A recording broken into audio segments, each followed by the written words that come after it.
ఇప్పటికే 9 మంది చనిపోయారు. దాదాపుగా మరో 5 మంది హాస్పిటల్లో వైద్యం పొందుతా ఉన్నారు. ఈ 5 మందిలో కూడా ఒకరి పరిస్థితి విషమంగా ఉంది.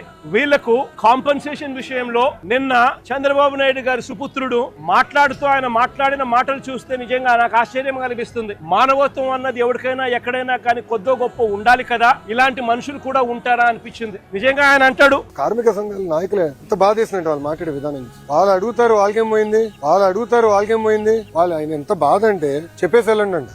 బాధ వస్తుంది. 1,72,00,000 ఇస్తా ఉన్నాము అని చెప్పి నాకు ఆశ్చర్యంగా నేను అడుగుతా ఉన్నా, అయ్యా లోకేష్ గారు, ఈ 1,72,00,000లో మీరు ఏదైతే మాట్లాడుతా ఉన్నారో ఆ ఎంప్లాయీస్ కు రైట్ఫుల్ గా వాళ్ళకి రావాల్సిందే కదయ్యా నువ్వు ఇస్తా ఉన్నావు, ఎక్స్ట్రా నువ్వేమి ఇస్తా ఉన్నావు అని చెప్పి నేను అడుగుతా ఉన్నా. ఈ ఎంప్లాయీస్ కి రావాల్సిన గ్రూప్ ఇన్సూరెన్స్ అయితేనేమి, ప్రావిడెంట్ ఫండ్ అయితేనేమి, గ్రాట్యుటీ అయితేనేమి, రిస్క్ ఇన్సూరెన్స్ అయితేనేమి, వీటి నేపథ్యంలో 1.45 crores వాళ్ళకే రావాలా. ఆ తర్వాత కంపెనీనే మరో 25 లక్షలు ఇస్తా ఉంది. అది కూడా విశాఖపట్నం స్టీల్ ప్లాంట్ కంపెనీయే ఇస్తా ఉంది. ప్రైమ్ మినిస్టర్ రిలీఫ్ ఫండ్ కింద కేవలం 2 లక్షల రూపాయలు అదనంగా ఎక్స్గ్రేషియా కింద వస్తా ఉంది. రాష్ట్ర ప్రభుత్వం నుంచి 0 రూపాయి అంటే రూపాయి కూడా ఇవ్వడం లే. మరి నేను అడుగుతా ఉన్నా, ఇక 1.72 crores ఇంకొకటి నువ్వు ఇచ్చేదేందయ్యా బోడీ అని అడుగుతా ఉన్నా. వాళ్ళ హక్కుగా వాళ్ళకి రావాల్సిందే వాళ్ళకు వస్తా ఉంది, వాళ్ళకి అది ఇస్తా ఉన్నారు, అది వాళ్ళకి ఇస్తా ఉన్నారని మీరు చెప్తా ఉన్నారు. ఇది నిజంగా ధర్మమేనా న్యాయమేనా అడుగుతా ఉన్నా.